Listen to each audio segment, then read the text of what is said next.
잠언 말씀은 이게 장별로 이렇게 강해를 하기보다는 주제별로 하는 것이 훨씬 더 우리들에게 많은 말씀을 줍니다. 그래서 오늘은 잠언 10장 1절부터 5절 말씀을 통해서 여기에 말씀을 여러분이 눈치채셨겠지만은 4절 말씀에 손을 느리게 놀리는 자는 가난하게 되나 부지런한 자들의 손은 사람을 부하게 만든다.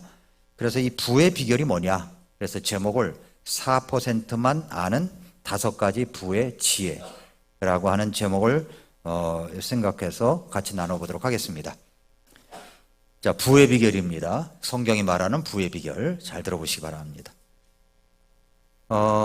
제가 작년인가 올일 총가에 그 신문에 크게 한면 가득히 난 개그맨 고명환 씨라고 아십니까? 고명환 스토리를 신문에서 읽었던 적이 있습니다. 개그맨이자 영화배우였습니다. 고명환 씨는 최수종 씨와 송일국 씨 주연 드라마 해신의 핵심 조연급 배우였다고 합니다. 정말 탄탄대로의 스타의 길을 걸어가고 있었는데 2005년 2월, 한참 지난 일이죠. 2005년 2월에 50부작의 대작 드라마 해신을 찍고 전남 완도에서 돌아오던 길이었는데 운전하던 그 매니저가 시속 190km로 달리면서 깜빡 졸다가 트럭과 들이받았습니다. 그래가지고 뇌출혈에 뼈는 수백 군데가 부러지고 심장도 완전히 찢겨졌답니다. 손을 쓸 수 없을 정도였는데 수술을 끝낸 의사가 이렇게 말하더랍니다. 고명환 씨, 길어야 이틀입니다. 그것도 운이 좋으면 이틀입니다. 유언하시고 신병 정리하시기 바랍니다. 이렇게 이야기를 하더래요.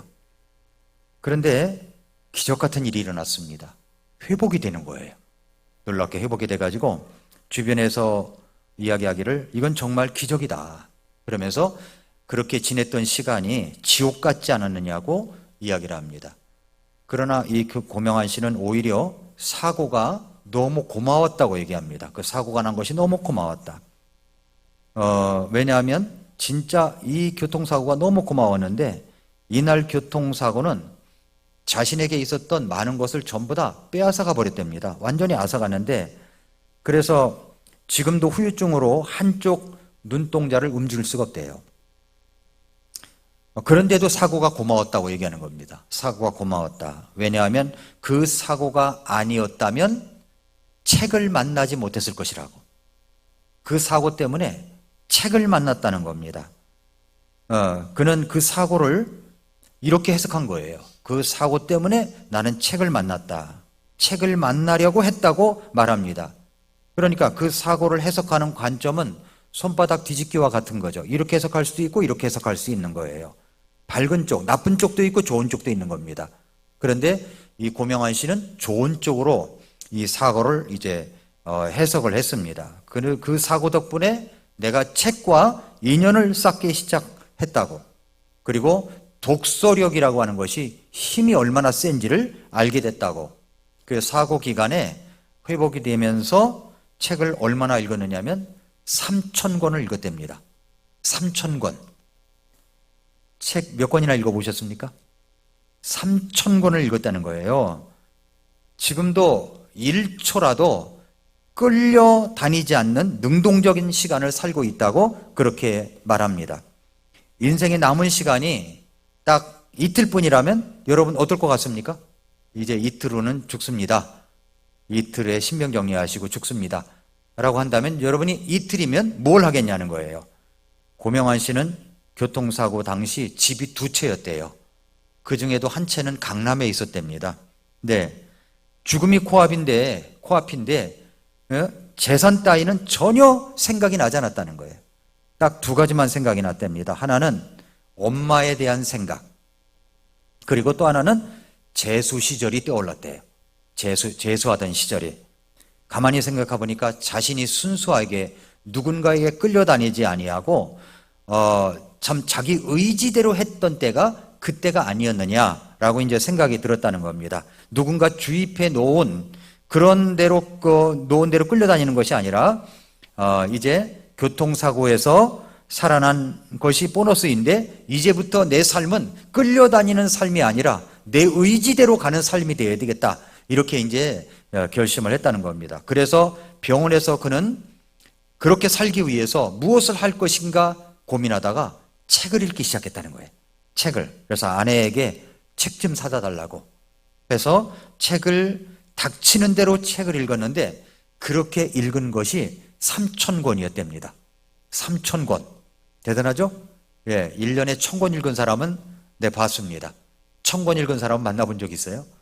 예, 1,000권 읽으려면 얼마 읽어야 되죠? 하루에 3권 정도 읽어야 되잖아요. 그죠? 3권 정도 읽으면 하루 종일 도서관 읽는다고 3권 다 읽나요? 그렇지도 못해요. 근데 1,000권 읽은 사람, 1,000권 읽고 책을 쓴 사람을 제가 만나본 적이 있습니다. 저도 그렇게는 못 읽어요. 1년에 목표 잡은 것은 120권. 올해 읽은 것이 이제 85권 넘어가요. 이제 120권 읽으려면 더 많이 읽어야 됩니다. 더 많이 읽어야 돼요. 근데 책을 많이 읽는 방법은 뭐냐면 같은 주제 책을 쌓아놓는 겁니다. 그러면 1권서부터 한 3, 4권까지는 정독을 하는데 5권서부터는 같은 내용이 반복이 되니까 빨리빨리 책장을 넘기고 익힐 수가 있습니다. 그런 방법이 있지만 아무튼 저도 그렇게는 못 읽습니다. 근데 이분은 3,000권을 읽었다. 닥치는 대로 읽은 거예요. 닥치는 대로 읽었습니다. 그러다가 이제 그분이 소설가 토스토옙스키가 사형 선고를 받은 적이 있는데 그 이야기를 이제 읽은 거예요. 토스토옙스키의 작품을 읽은 겁니다. 이제 총 쏘기 직전까지 묶여 있었던 사람. 네, 그 내용은 이렇습니다. 제가 이것은 이제 그분이 이야기한 게 아니라 제가 찾아본 겁니다. 어느 젊은 사형수가 있었습니다. 사형을 집행하던 날 형장에 도착한 그 사형수에게 마지막 5분의 시간이 주어졌습니다. 28년을 살아온 그 사형수에게 마지막으로 주어진 최후의 5분은 비록 짧았지만 너무나도 소중한 시간이었습니다. 그래서 이 젊은 청년은 이 나머지 5분이라는 시간을 어떻게 쓸까? 그래서 그 사형수는 고민 중에 결정을 했습니다. 나를 알고 있는 모든 이들에게 작별 기도를 하는데 2분, 그리고 오늘까지 살게 해준 하나님께 감사하다고 하고 곁에 있는 다른 사형수들에게 한마디씩 작별 인사를 하는데 2분, 나머지 1분은 눈에 보이는 자연의 아름다움과 그리고 지금 최후의 순간까지 서 있게 해준 이 땅에 감사하기로 마음을 먹었습니다. 이제 그렇게 이제 5분 동안 내가 해야 되겠다 생각한 거죠. 눈에서 흐르는 눈물을 삼키면서 가족들과 친구들을 잠깐 생각하며 작별 인사와 기도를 하는데 벌써 2분이나 시간이 지나가 버렸습니다. 그리고 자신에 대하여 돌이켜 보려는 순간, 이제 내가 3분이면 내 인생도 끝이구나 하는 생각을 들자 눈앞이 캄캄해졌습니다. 지나가 버린 28년이라는 세월을 금쪽처럼 아껴 쓰지 못한 것이 정말 후회였답니다.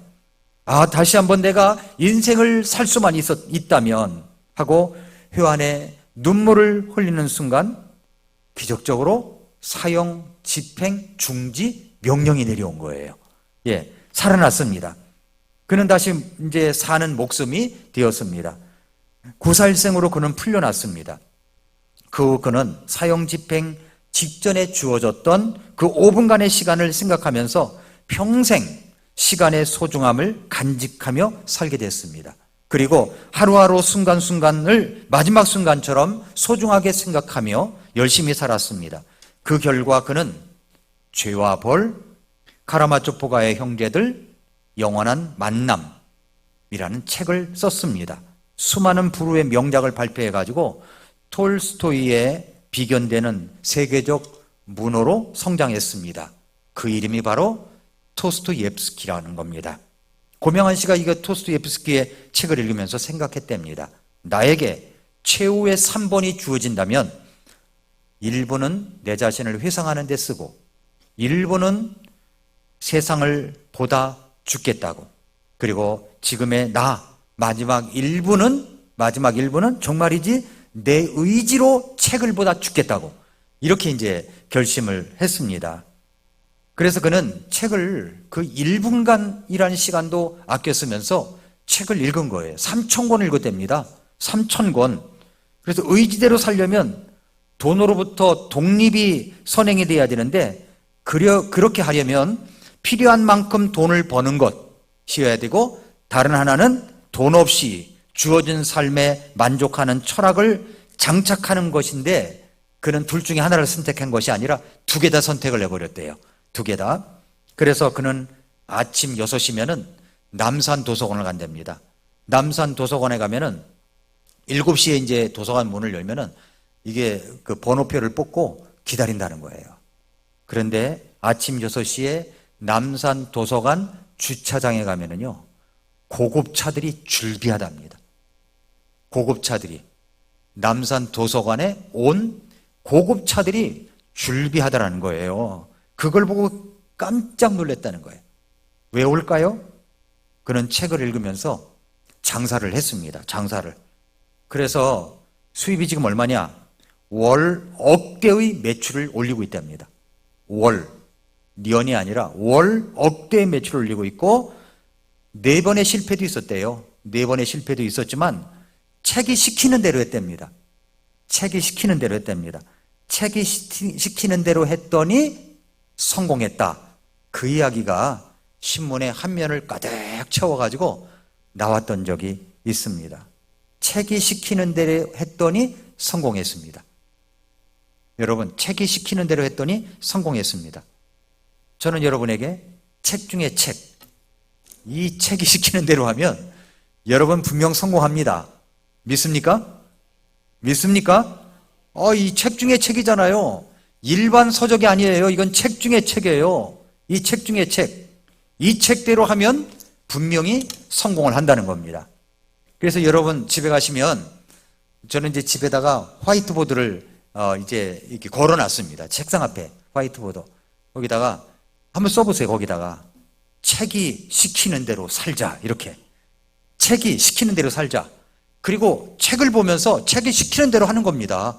책이 시키는 대로. 그런데 책 중에 책인 이 성경책이 시키는 대로 살아보자는 거죠. 이 말씀하시는 대로 살아보자는 거죠. 이 책이 시키는 대로.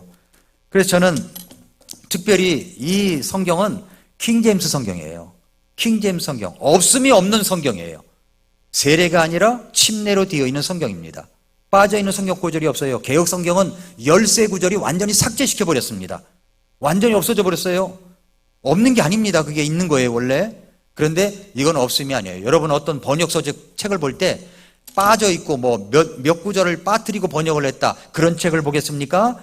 완전히 빠진 구절이 없이, 빠진 문맥이 없이 다 번역된 책을 보겠습니까? 가끔가다 그런 게 나오죠. 완전히 번역된 최고의 책이다 그래가지고서 뭐 이 책들이 가끔 번역서적에 나오는 적이 있습니다. 근데 이 킹제임스 성경은 빠진 구절이 없어요. 빠진 구절이 없습니다. 그리고 정확하게 번역된 책입니다. 번역된 책이에요. 혼미하지 않아요. 네. 많은 이단들이 왜 나오는지 아십니까? 개역 성경의 번역이 잘못됐기 때문에 그 번역대로, 그 번역이 시키는 대로 했다가 이단들이 나온 거예요. 이단들이 그래서 나오는 거예요. 그래서 여호와 증인이 나오는 거예요. 그래서 이단들 신천지도 나오는 거고, 그런 잘못된 사람들이 나오는 겁니다. 왜냐하면 개역 성경 보고 그대로 한 거예요. 자기들은 그대로. 그런데 이 킹제임스 성경은 안 그렇다는 거죠. 책이 시키는 대로 살아보자는 겁니다. 책이 시키는 대로. 그래서 여러분 써보세요. 그냥 집에 가서 책이 시키는 대로 살자. 2024년은 책이 시키는 대로 살자. 이렇게 한번 써붙이고, 여러분이 어떤 책을 보든 그 책이 시키는 대로 살아보는 겁니다. 고명환 씨는 그래서요, 지금도 이제 그 가게가 몇 군데가 되고, 또 유튜브 강사이기도 하고, 또 다른 데 강사로 다니기도 하면서 자기 의지대로 살아간다. 이분이 하나님 믿는지 안 믿는지는 모르겠어요. 하나님 믿으면 금상첨화겠죠. 그러나 여러분, 어쨌든 저는 그분은 책이 시키는 대로 살아보자는데, 저는 책 중에 책이 시키는 대로 살아보자, 이 말씀을 여러분에게 드리고 싶습니다. 자, 오늘 말씀해 보니까 10장 3절부터 5절 보면, 주께서 의로운 자의 혼이 줄이는 것은 허락하지 아니하실 것이나 의로운 자의 혼이 줄이는 것은 허락하지 않으신다고 합니다. 그러니까 예수님 믿고 구원받은 하나님의 자녀들, 예수님 때문에 의인이 된 사람들이 줄이는 것, 못 살게 되는 것, 이런 것은 허락하지 아니하실 것이나 사악한 자들의 제사는 내던지시니라. 손을 느리게 놀리는 자는, 구원받았다고 우리가 뭐 하나님 믿고 백 믿고 기도한다고 손을 느리게 놀리면 되나요? 아니죠. 성경에서 뭐라고 그랬어요? 손을 느리게 놀리는 자는 가난하게 되나 부지런한 자들의 손은 사람을 부하게 한다라고 했습니다. 여름에 거두는 자는 지혜로운 아들이나 수확때에 잠자는 자는 수치를 끼치는 아들이니라 그랬습니다. 10장 8절 보세요. 10장 8절에 보니까 마음이 지혜로운 자는 명령을 받아들이지만 수다를 떠는 어리석은 자는 넘어지리라. 그러니까 마음이 지혜로운 자는 명령을, 이 책 중에 책인 명령을 받아들이지만 그렇지 못한 사람은 수다만 떨고 있는 거예요. 수다만, 행동이 없고. 그리고 또 14절 보세요. 14절 보니까 지혜로운 자들은 지식을 쌓으나 어리석은 자의 입은 멸망에 가까이 붙어있느니라. 지혜로운 자의 자들은 지식 중에 지식인 성경 지식을 쌓습니다. 하나님의 명령을 받아들이는 지혜로운 자들은 지식을 쌓습니다. 그러나 수다만 떠는 어리석은 자의 입은 멸망에 가까이 붙어있는 모습을 보게 됩니다. 15절 부자의 재물은 그의 견고한 도시요 가난한 자들의 궁핍은 그들의 멸망이니라. 23절 주의 복 그것은 사람을 부하게 하나니 그분께서는 그것에 슬픔을 더하지 아니하시느니라 했고요. 27절 주를 두려워하는 것이 사람의 날들을 길게 하나 사악한 자들의 횟수는 단축되리라 라고 했습니다. 이렇게 주님을 두려워할 줄 아는 사람들이 써놓은 책들이 있습니다. 써놓은 책들이. 이 책을 수십 번 읽어도 여러분 부족함이 없을 거예요. 책을 3,000권이나 본 사람이 책이 시키는 대로 했더니 성공을 했답니다. 우리는 우리의 책 중의 책, 성경 말씀이 제시해 주는 대로 살아보자는 겁니다. 제가 몇 번 소개한 책이 있죠. 바로 그것은 96%의 사람들이 모르는 5가지 부의 비결이라고 하는 겁니다. 제가 요 하나하나 넘기면서 한번 같이 보겠습니다. 그래서 저는 이렇게 이제 제목을 뭐라고 지냐면 96%가 아니라 4%만 아는 5가지 부의 지혜입니다. 4%만 아는. 크레그 힐이라고 하는 사람이 크리스찬이 써놓은 책인데 왜 책 제목이 96%의 사람들이 모르는 5가지 부의 비결이라고 했는가 하는 겁니다. 왜 그랬을까요? 네. 뒤에도 나오게 해주세요. 오케이. 오늘 우리가 이제 100사람에게 1,000만 원씩을 주면서 쓰고 싶은 대로 한번 쓰라고 한다면 1년 후의 결과는 어떻게 될 거냐 하는 겁니다. 쓰고 싶은 대로 쓰라. 1,000만 원씩 주고 쓰고 싶은 대로 쓰라고. 그러면 부자 아빠, 가난한 아빠, 로버트 키요사키가 쓴 부자 아빠, 가난한 아빠의 책에 보면은 100명 중 80명은 돈이 하나도 없을 것이다 하는 거예요. 1,000만 원 다 쓴다는 거죠. 그 다음에 16명은 1,030만 원에서 1,050만 원이 될 거라는 거예요. 은행에 넣어가지고 이자만 생기는 정도일 것이고 나머지 4명은 어느 정도 되냐면 2천만 원에서 10억 원 정도가 될 거다. 이렇게 이야기를 해요. 2배에서 100배 이상까지 늘린다는 거죠. 그러니까 80대 16대 4입니다. 80대 16대 4, 96대 4가 되는 거예요. 여러분은 어디에 속한 사람일까요? 1,000만 원을 준다면 어떻게 될까요? 80%, 16%, 4%. 여기서 96%의 사람들은 모르고 4%의 사람들만 알고 실천하는 원리가 있다는 거죠. 원리가. 그러니까 80%의 사람들은 뺄셈을 잘하는 사람이에요. 빼먹기만 잘한다는 거고 이 16%의 사람들은 덧셈을 좀 할 줄 알지만 4%의 사람들은 곱셈을 잘한다는 겁니다. 곱셈을. 80%는 쓰고 보는 거예요. 쓰고 보는 거지. 그런데 16%의 사람들은 모아두고 4%의 사람들은 배가시킨다는 겁니다. 그래서 96대 4입니다. 우리는 어디에 속할까요? 96에 속할까요? 4%에 속할까요? 16%의 사람들은 중간에 있으면서 4%의 사람들이 아는 첫 번째 비결을 알긴 알지만 4%의 사람들이 아는 부를 창출해내는 이 5가지 비결을 실천하는 것을 배우지는 못했다는 겁니다. 16%의 사람들과 80%의 사람들이 합쳐진 생활과 4%의 사람들과의 대조를 통해서 성경적인 부의 원리가 뭐냐 하는 것입니다. 성경적인 부의 원리, 이 성경이 가르치는 부의 원리. 4%의 사람들은 부, 지위, 권력보다 지식과 지혜를 더 가치 있게 여기는 사람들이에요. 근데 일반 사람들은 부를, 지위를, 권력을 지혜보다 더 가치 있게 여깁니다. 4%의 사람들이 지혜를 구합니다. 그러나 96%의 사람들은 부나 재물이나 명예나 원수 갚는 것을 택한다는 겁니다. 4%의 사람들이 갖고 있는 부를 누군가 다 뺏어갔어요. 다 뺏어갔어요. 그럴지라도 2년 이내에 다시 부를 갖게 된다는 겁니다. 2년 이내에. 원리를 아니까. 그러나 96%의 사람들은 몇십억짜리 복권에 당첨되어도 몇 년 내에 모두 다 돈을 잃어버리는 경우 허다하지 않습니까? 가끔 들려오는 소식에 보면은 96%의 사람들은 부를 유지할 수 있는 어떤 지식이나 지혜가 없고 4%의 사람들은 부를 유지하고 창출하는 지식과 지혜가 있기 때문에 그렇다는 겁니다. 지혜로운 자에게는 부가 열려 있고 지혜가 부족한 자에게는 부가 가려져 있습니다. 지혜는 영과 진리 둘 다를 수반합니다. 유대인과 기독교의 차이가 뭐냐? 유대인과 기독교의 차이가 뭐냐? 누가 더 부자가 많을까요? 유대인이 많을까요? 기독교인이 더 많을까요? 예? 이구동성 유대인이 많다고 합니다. 유대인이 많대요. 그래서 유대인 회계사의 말이 이렇게 말하는 거예요. 당신 기독교인들은 이 책, 성경 뒷부분까지 있는데, 뒷부분까지, 우리 신약 성경까지 있잖아요. 뒷부분까지 있는데, 그런데 당신들은 뒷부분으로 사는 것 같다는 거예요. 뒷부분으로 사는 것 같고, 우리 유대인들은 이 책의 앞부분으로 사는 것 같다는 겁니다. 예, 기독교인에게는 안 되었지만 재정 원리 대부분은 책의 앞쪽에 있다는 겁니다.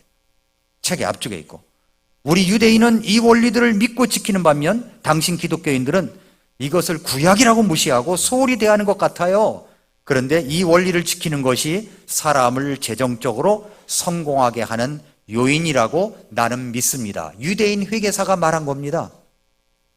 유대인들이 하는 말이 그거예요. 당신 기독교인의 믿음을 완전히 내가 다 이해하지는 못하지만 제가 이해한 바로는 대부분의 기독교인은 성경의 기본적인 원리를 어기면서도 그리스도의 희생으로 베풀어 주신 은혜로 인해 용서받았기 때문에 모든 것이 괜찮다고 생각하는 것 같습니다.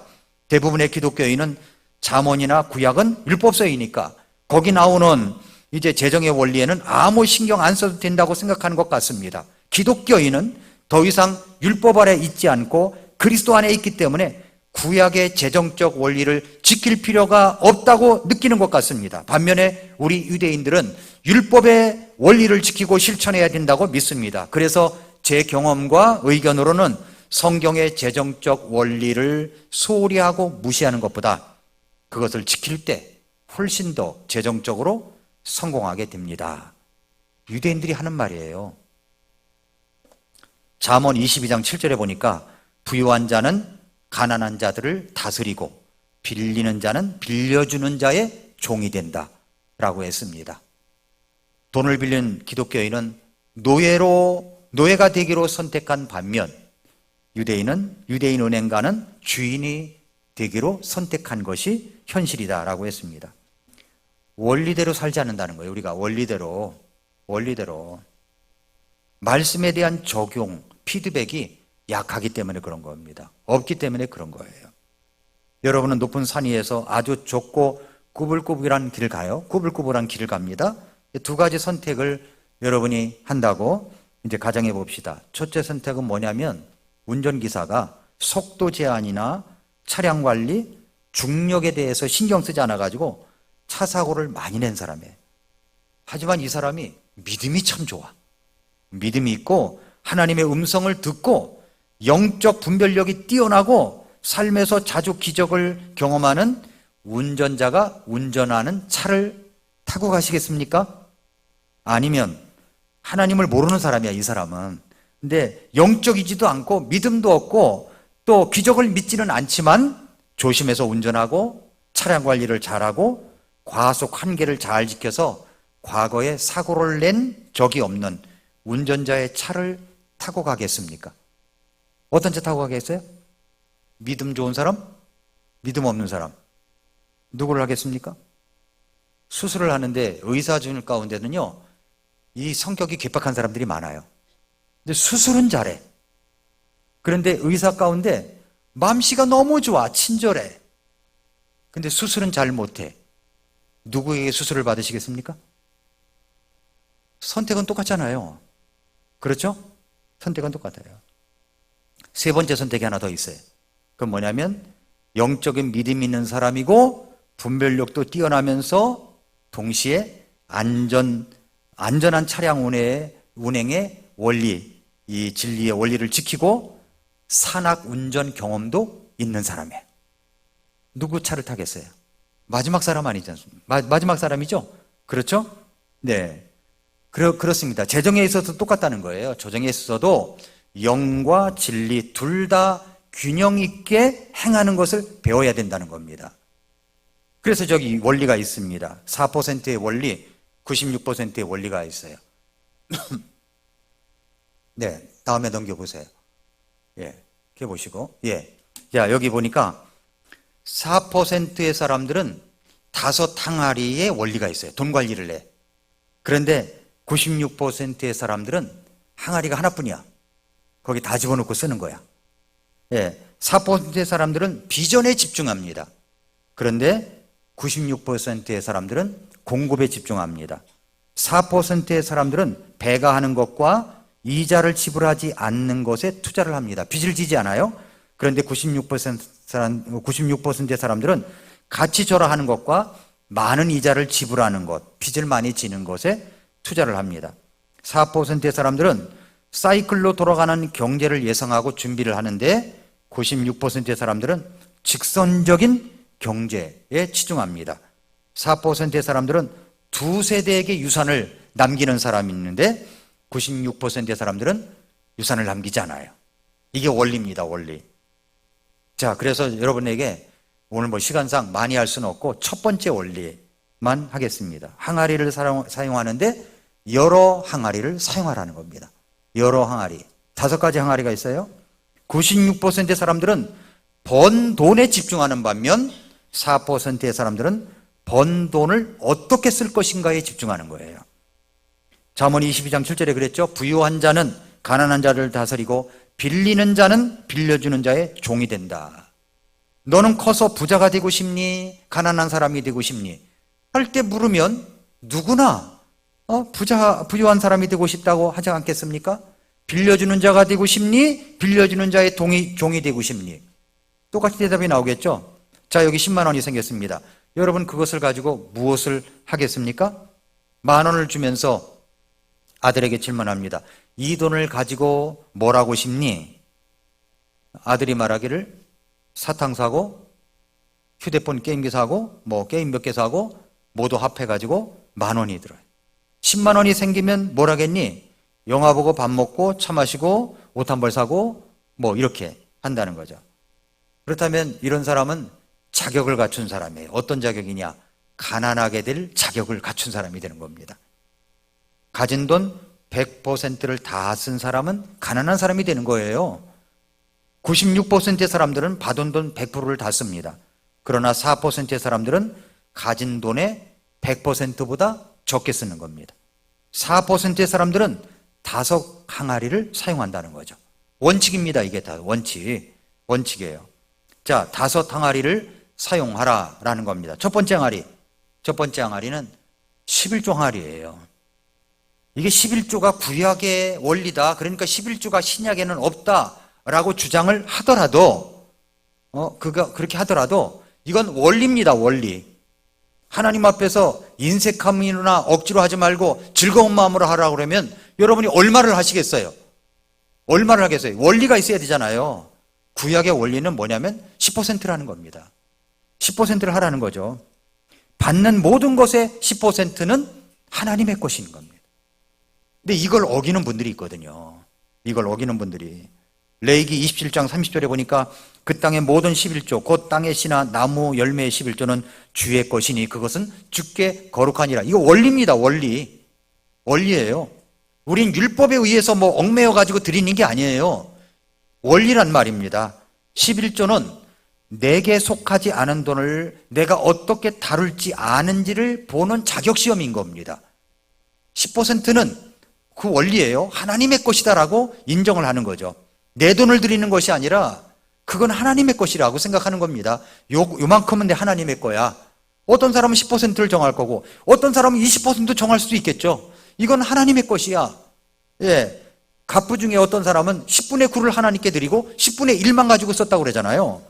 그러니까 주님의 11조를 주님께 드려야 될 11조를 생활비와 섞지 말라는 겁니다. 섞지 말라는 거예요. 이것이 바로 첫 번째 11조의 원리입니다. 두 번째는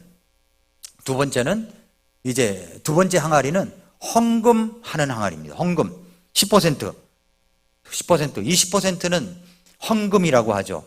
11조를 헌금이라고 하잖아요. 11조는 그냥 11조라고 얘기를 합니다. 그건 하나님의 것이라고 생각하니까. 그런데 나머지 것은 헌금입니다. 헌금인데 이 헌금은 어떻게 씁니까? 교회의 필요를 위해서 쓰여집니다. 그리고 도움받을 필요가 있는 사람들을 위해서 쓰여집니다. 선교를 위해서 쓰여지고요. 긍휼이 필요한 사람을 위해서 쓰여지고 교회 재반 운영을 위한 것들을 위해서 쓰여지는 겁니다. 여러분이 드리지 않으면 교회 운영이 어려운 거예요. 그러나 정확히 드리면 어렵지 않습니다. 제가 생각할 때 지금까지 목회 경험으로 봐서는 우리 성도님들이 제대로 11조하고 헌금을 하면은요, 교회 운영에 어려움이 없어요. 그러나 그렇지 못하면 어려움이 있습니다. 그런데 이것의 원리에 들어오지 않는 분들이 아주 가끔 있습니다. 근데 저는 말을 못하죠. 저는 누가 했니 안 했니 이걸 갖다가 뭐 이렇게 보는 사람이 아니에요. 예. 그런데 여기에 헌금 항아리에 10%를 할 줄 아는 겁니다. 그리고 이제 세 번째 항아리가 있어요. 세 번째 항아리는 뭐냐면 저축 항아리예요. 저축 항아리. 젊은 사람들에게 권고하기를 50%는 저축을 해야 된다. 이렇게 이야기하는 경제 전문가들도 있습니다만은 그러나 세 번째 항아리는 저축 항아리야. 이 저축 항아리도 10%라고 합시다. 나중에 뭔가 큰 것을 구입하고 싶을 때를 위해 미래에 예상치 않은 지출이 있을 때를 위해서 10%를 저축하는 겁니다. 또 네 번째 항아리가 있어요. 네 번째 항아리는 20% 투자를 하는 겁니다. 투자를 하는 거예요. 20%. 투자는 제품을 생산하거나 가치 있는 서비스를 제공해 주어서 가치가 증가되는 것에 내 돈을 넣는 거죠. 그래서 20%를 거기에 투자를 하는 겁니다. 여러분이 100이라는 숫자가 내 수입이 들어오면 그 중에 20%를 투자를 하라는 거죠. 다 써버리지 말고 꼭 투자를 하라는 겁니다. 좋은 곳에 투자를 하는 것. 투자하는 방법은 여러 가지가 있겠죠. 여러 가지. 예. 그 다음에 이제 다섯 번째 항아리가 있습니다. 다섯 번째 항아리는 바로 쓰는 돈 항아리예요. 50%. 쓰는 돈. 쓸 것이 많잖아요. 뭐 이제 관리비도 나가야 되고 뭐도 나가야 되고 해서 나갑니다. 내가 필요한 것과 원하는 것을 위해서 씁니다. 써요. 그런데 이제 돈을 이제 다섯 항아리에 집어넣죠. 집어넣는데 원칙이 있습니다. 뭐냐면 각 항아리에 들어간 것을 절대 옮기지 말라는 거예요. 옮기지 말라는 거예요. 그 11조 항아리, 헌금 항아리에 들어가 있는 것을 급하니까 이게 꺼내 쓰는 경우니 꺼내 쓰는 거예요. 그러지 말라는 거죠. 성경은 그러지 말고 옮기지 각각 이제 항아리에 들어간 것을 옮기지 말고 쓰는 돈 항아리에 할당된 퍼센트만큼 자발적으로 제한해서 돈을 쓰고 한 항아리의 목적을 위해서 다른 항아리에 재정을 사용하지 말라는 겁니다. 그렇게 하여 쓰는 돈을 제한하라 하는 것을 여기서 이제 이야기하고 있습니다. 자, 이렇게 원리가 이렇습니다. 원리가. 자, 이제 고명환 씨도 책이 시키는 대로 살아보자. 그랬더니요, 내가 보니까 고명환 씨 뭐 이렇게 유튜브에 나와서 강의하는 거 이렇게 들어보면은 정말 자기가 죽었다 살아난 거잖아요. 완전히 이틀밖에 못 산다고 그랬는데 이분이 살아난 거 아닙니까? 그런데 책을 만나가지고 책이 시키는 대로 한번 내가 살아보자. 그렇게 결심해서 그렇게 산다고 그래서 뭐 즉각 성공한 게 아니라 4번 실패를 했답니다. 4번 실패를 하고서 깨닫는 게 뭐냐면 내가 책이 시키는 대로 안 했구나. 책이 시키는 대로 한번 살아보자. 그렇게 해서 이제 책이 시키는 대로 살았다는 겁니다. 책 3,000권을 읽고 내린 결론이에요. 우리는 책 중에 책, 하나님의 말씀 믿습니다. 이 말씀이 시키는 대로 살아보라는 겁니다. 이 말씀이 시키는 대로 네가 먼저 예수님 믿고 구원받아야 된다. 구원받는 거죠. 내가 죄인인 것을 회개하고 그 다음에 하나님 앞에서 또 침례를 받아라. 그럼 침례를 받고 또 말씀대로 내가 하나님 앞에 예배를 소중히 여기고 내가 번 것 중에선 5덩어리를 나눠가지고 쓰고 말이죠. 그런다면은 하나님께서 우리를 축복해 주신다고 약속을 해 주셨습니다. 오늘 말씀에 여러분 10장 말씀에 22절 다시 보세요. 오늘 10장 22절 주의 복 그것은 사람을 부하게 하나니 그분께서는 그것에 슬픔을 더하지 아니하시느니라. 그렇게 해서 내게 수입이 많아지고 또 부가 생긴다면 슬픔이 더하질 않아요. 그러나 이 원리를 어기면 아무리 부하다고 하더라도 슬픔이 더해질 수가 있습니다. 이게 하나님의 법칙입니다. 그래서 23년도 12월 마무리를 잘 하시고 24년도를 설계하실 때 그렇게 한번 해보십시오. 제안을 드리는 겁니다. 책이 시키는 대로 살아보자. 책이 시키는 대로 살아보자. 그렇게 해서 모두 다 하나님이 기뻐하시는 원리를 가지고 축복받는 우리 성도님들이 되시기를 축복합니다. 기도하겠습니다.